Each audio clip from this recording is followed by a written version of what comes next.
Napansin mo na ba? Kapag hindi mo siya pinapansin, mas parang siya pa ang gumagawa ng paraan para mapansin mo siya. Pero kapag binuhos mo lahat ng atensyon mo, biglang nagiging malamig, parang nawawala ang interes. Ang sakit, di ba? Ginawa mo naman lahat. Effort, good morning texts, flowers, kahit surprise food delivery. Pero parang habang mas pinapakita mo kung gaano mo siya kamahal, mas lalo siyang lumalayo. Bakit ganon? Simple lang. Hindi ito tungkol sa dami ng effort. Hindi rin ito tungkol sa pagiging sweet o consistent. Ito ay tungkol sa psychology ng attraction, kung paano gumagana ang isip at emosyon ng tao kapag nasa loob ng relasyon. Lalo na sa babae. Ang dynamics ng attraction ay parang dance. Kapag ikaw lang ang sumusunod sa beat, nawawala ang excitement. Pero kapag ikaw ang naglalakad ng may kumpiyansa, mas ikaw ang sinusundan. Sa video na ito, pag-uusapan natin ang mga hindi sinasabi ng karamihan. Yung mga sikreto na hindi mo makukuha sa mga generic love advice. Malalaman mo kung bakit ang mga lalaking hindi needy, may sariling mundo, at may disiplina. Sila ang mas pinahahalagahan. Hindi ito tungkol sa pagmanipula. Ito ay tungkol sa self-control at self-respect. Kapag ikaw mismo ay marunong maglagay ng limitasyon, mas nagkakaroon ka ng halaga. Kung pagod ka na sa paulit-ulit na rejection, kung sawa ka ng tanungin ang sarili mo kung kulang ba ako? Oras na para baligtarin ang laro. Kalimutan mo muna ang mindset na kailangan ko siyang mapasaya para piliin niya ako. Dahil ang totoo, kapag mas pinipili mo ang sarili mo, mas sila pa ang kusang nahuhulog. Hindi mo kailangang maging gwapo. Hindi mo kailangang maging mayaman. Ang kailangan mo ay presensya, paninindigan, at disiplina. Yan ang tunay na nakaka-attract. Kaya kung gusto mong malaman kung paano mo mababago ang dynamics sa isang relasyon, mula sa pagiging laging habol, papunta sa ikaw na ang hinahabol, simulan na natin. Confident but chill tone. Aral mula sa Stoic. Ang kakampi mo sa mundo ng diskarte, respeto, at kung paano hindi matapakan ng kahit sinong babae o relasyon. Dito sa channel na to, hindi tayo pa-cute. Totoo, diretso, at walang paligoy-ligoy. At syempre, shoutout sa lahat ng solid subscribers natin. Salamat sa tiwala, sa suporta, at sa patuloy na panonood. Kung bago ka lang dito, welcome. Dito, hindi ka namin tinuturuan kung paano manloko. Tinuturuan ka namin paano hindi maloko. Sa video na to, bibigyan kita ng real talk tips. Walang gimmick, walang scripted na lines. Ito yung mga prinsipyo at mindset na gumagana sa totoong buhay. Lalo na kung sawa ka ng maging second option. Ngayon, eto na ang main point ng video. Mas nagiging interesado ang babae kapag hindi ka laging available. Oo, totoo yan. At ito ang madalas hindi naiintindihan ng karamihan. Karaniwan, ang mga lalaki, lalo na yung talagang gusto ang babae, ginagawa to. Laging nagte-text kahit walang sense yung usapan. Laging online, laging handa sumagot agad. At sa totoo lang, parang desperado na. Ngayon, anong nangyayari kapag ganyan ang approach mo? Unti-unti, nawawala yung respeto, bumaba ang tingin nila sa'yo. Bakit? Kasi wala ng thrill, wala ng challenge. Parang alam na nilang hawak ka nila, anytime. Tandaan mo to, walang babae ang naa-attract sa taong masyadong predictable. Gusto nila ng lalaki na may sariling buhay, sariling diskarte, at hindi madaling makuha. Okay, ngayon dumako na tayo sa unang tactic na madalas balewalain pero sobrang powerful. I-control ang attention mo. Ang unang iniisip ng iba kapag narinig to, akala nila cold treatment.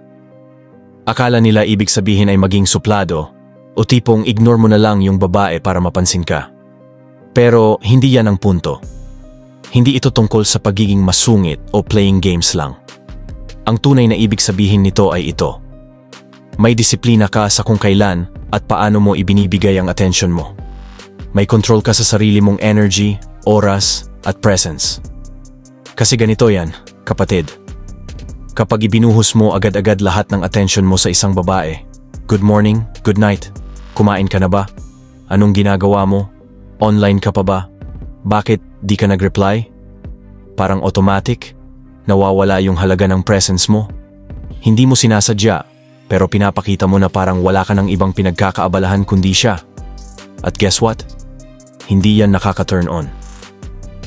May tinatawag tayong scarcity principle. Ang ibig sabihin nito, mas nagkakaroon ng halaga ang isang bagay kapag mahirap makuha.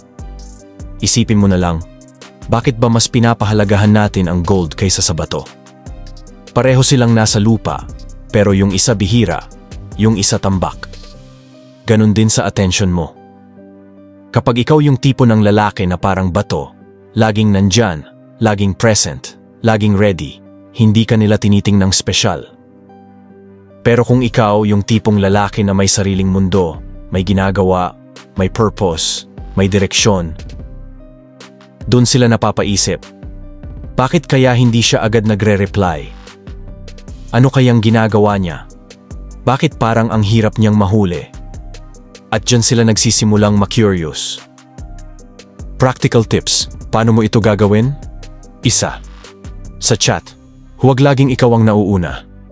Minsan, mas okay na huwag ka munang mag-message agad. Hayaan mong siya ang maunang magparamdam. Hindi mo kailangang laging maging simula ng usapan.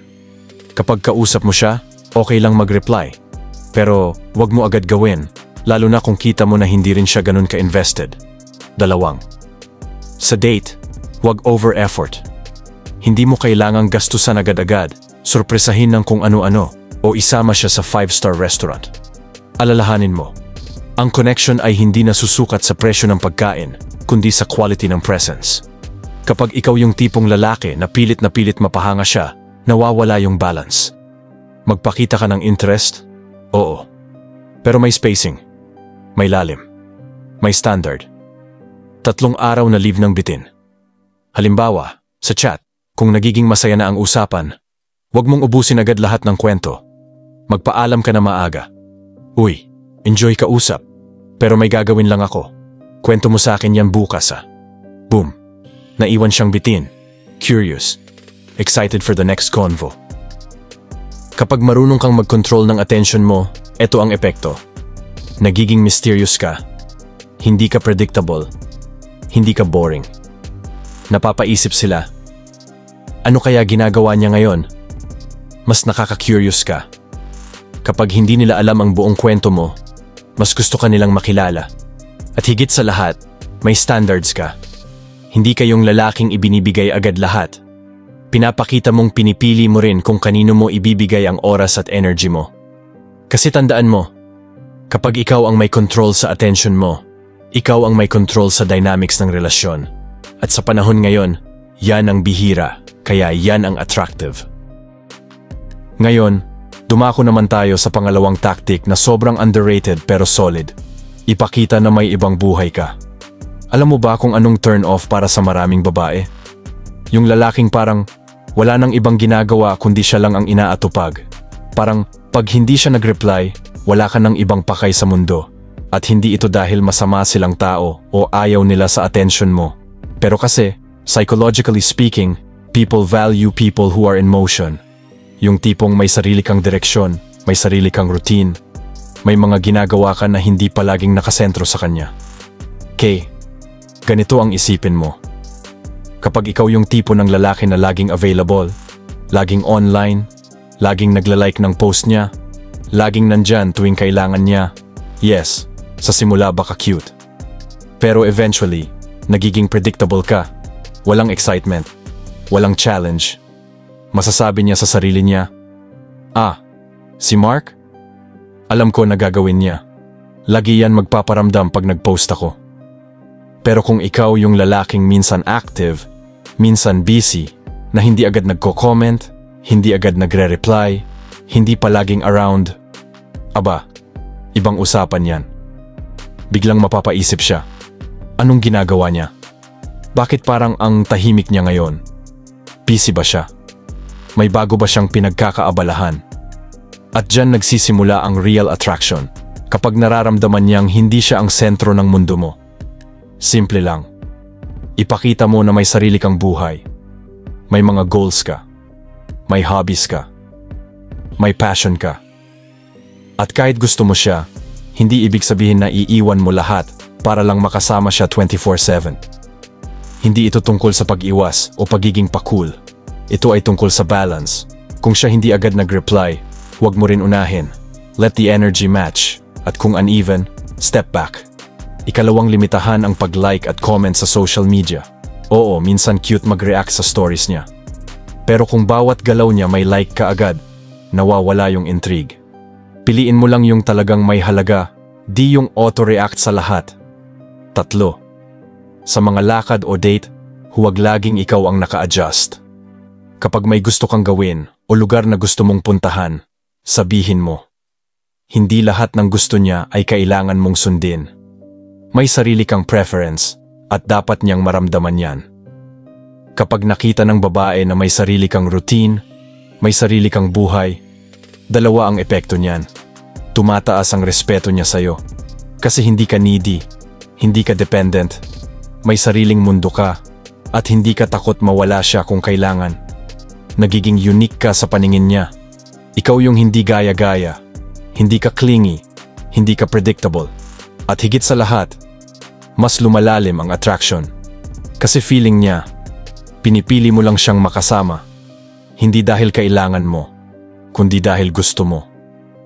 At tandaan mo ito, ang lalaking may sariling direksyon ay mas hinahabol kaysa sa lalaking walang sariling lakad. So, mula ngayon, huwag mo nang isenter ang buong mundo mo sa isang babae lang. Build your own world. At kapag pinili ka niyang maging parte ng kanya, hindi dahil desperado ka, kundi dahil may halaga ka. Okay, ito na ang pangatlong tactic at malupit ito kung gusto mong baliktarin ang sitwasyon. Ibalik ang laro sa kanya. Alam mo ba kung bakit maraming lalaki ang nauubos ang energy, respeto at lakas sa isang babae? Kasi sila palagi ang nauunang gumalaw. Sila yung laging nagte-text, sila yung laging nag-aaya, sila yung laging nag-i-effort, pero sa dulo, parang wala lang. Bakit? Kasi nawawala na yung mystery. Nawawala yung sense of, wow, sino ba talaga siya? At yan ang gusto nating ibalik. Hindi para magpa-hard to get ha, kundi para i-reset ang dynamics. Imagine mo ato, may babae kang kausap. Palagi mong iniisip na kapag hindi ka nag-message, baka mawala siya. Kaya araw-araw ikaw ang nauuna. Good morning? Kumain ka na? Tulog ka na? Ang ending, hindi na siya excited sa mga messages mo. Hindi na siya curious. Bakit? Kasi predictable ka na. Pero kapag binaliktad mo ang laro, kapag minsan hindi ka agad nagre-reply, kapag pinapakita mong may control ka sa timing mo, kapag siya na ang nag-uuna ng hi sa'yo, boom! Dun mo makikita ang shift. Bigla siyang magiging invested. Bigla siyang mag-iisip. Bakit parang hindi siya tulad ng ibang lalaking kilala ko? Dalawa lang. Isa, nagkakaroon ng challenge. At tandaan mo, people are drawn to challenge. Kung alam niyang kaya kanyang paikutin anytime, hindi ka exciting. Pero kung hindi ka basta-basta, mas lalo kang gustong i-figure out. 2 beses nagiging invested siya sa connection nyo. Kasi hindi lang siya basta sinisilbihan. Pinaparamdam mong kailangan din niyang mag-effort. Paano mo gagawin to? 1. Huwag agad sumagot sa message niya. Hindi mo kailangang maging rude. Pero pwede mong i-delay ng kaunti. Gamitin mo ang oras na yon para sa sarili mo. Gym, trabaho, hobbies. Kapag nag-reply ka, may value ang sagot mo. 2. Sa mga date o usapan, hayaan mo rin siyang mag-initiate. Hindi pwedeng ikaw lagi ang nagbubukas ng topic. Tingnan mo rin kung siya ba ay curious sa'yo, may effort na makilala ka. Kung hindi, step back. Value your time. 3. Magpakita ng boundaries. Kung busy ka, sabihin mo. Kung may gusto kang gawin, unahin mo. Kapag may sariling mundo ka, mas nire-respeto ka. Pinapakita mong may confidence at self-respect ka. Hindi ka pushover. Hindi ka tagasunod lang. Hindi ka needy. Pero hindi ka rin detached. May balance. Alam mong gusto mo siya. Pero hindi ka dependent sa atensyon niya. At pinaka-importante, mas nagiging exciting ang dynamic niyo. Hindi predictable. Hindi boring. May tension. May effort. May thrill. At dyan nabubuo ang real connection. Tandaan mo, hindi laging ikaw ang gagalaw. minsan kailangan mo ring umatras ng konti para siya naman ang tumingin kung nasaan ka. At kapag ikaw na ang hinahanap-hanap niya, yun ang panalo. Okay, kung umabot ka sa part na to, ibig sabihin may natutunan ka at seryoso ka sa pag-level up ng mindset mo pagdating sa babae at relasyon. So balikan natin lahat ng to. Una, i-control ang attention mo. Ang goal mo dito ay hindi maging pa-hard to get, kundi maging mahalaga. Kapag alam mong hindi ka basta-basta available, mas binibigyan ka ng value. Parang ginto, hindi mo nakikitang nakakalat lang sa kalsada, kaya sobrang hinahangaan. Pangalawa, ipakita na may ibang buhay ka. Tandaan, ang lalaki na may sariling mundo ay mas kaakit-akit. Bakit? Kasi hindi siya nabubuhay para lang sa babae. May purpose siya. May drive. At yun ang gusto ng isang matalinong babae. Hindi ang lalaking 24 sa 7 araw na kaabang. At pangatlo, ibalik ang laro sa kanya. Hindi mo kailangan laging ikaw ang maghabol. Hayaan mo rin siyang mag-effort, mag-initiate, at magpakita ng interest. Kasi sa relasyon, dapat pareho kayong gumagalaw. Kung ikaw lang lagi, hindi yun balance, yun ay pagod. Ang tunay na attraction ay hindi nakukuha sa paulit-ulit na effort. Nakukuha yan sa tamang strategy. Hindi mo kailangan maging gwapo, mayaman, o sobrang sweet. Kailangan mo lang maging kalmado, may control, at may sariling mundo. Sa panahon ngayon, kung saan lahat ng tao gustong magpakitang gilas, ang lalaking marunong umatras at magpahalaga sa sarili ang mas tumatatak. Ngayon, siguro iniisip mo, hindi ba ito parang laro? Hindi ba parang unfair? Pero ang totoo, hindi ito pagiging mapaglaro. Ito ay pagiging smart. Ito ay pagiging aware sa psychology ng tao. Ito ay pagprotekta sa sarili mo para hindi ka masaktan, maloko, o mawalan ng halaga. Hindi natin sinasabing huwag kang magmahal. Pero kung magmahal ka man, siguraduhin mong hindi mo isusuko ang respeto mo sa sarili. Kung gusto mong seryosohin ka ng babae, dapat una sa lahat, seryosohin mo ang sarili mo. Huwag mong ibuhos lahat ng energy mo sa paghabol. Gamitin mo yan sa pag-grow, sa pag-build ng value mo, at sa pagiging lalaking hindi lang hinahanap, kundi pinagsisisihan kapag nawala. Kung nagustuhan mo to, huwag kalimutang mag-subscribe, mag-like, at i-share sa tropa mong kailangan ng reality check. Ito si Zimmer. At tandaan, ang tunay na lakas ng lalaki, hindi sa panlabas na porma. Nasa utak at diskarte yan. Kita tayo sa next video. Peace.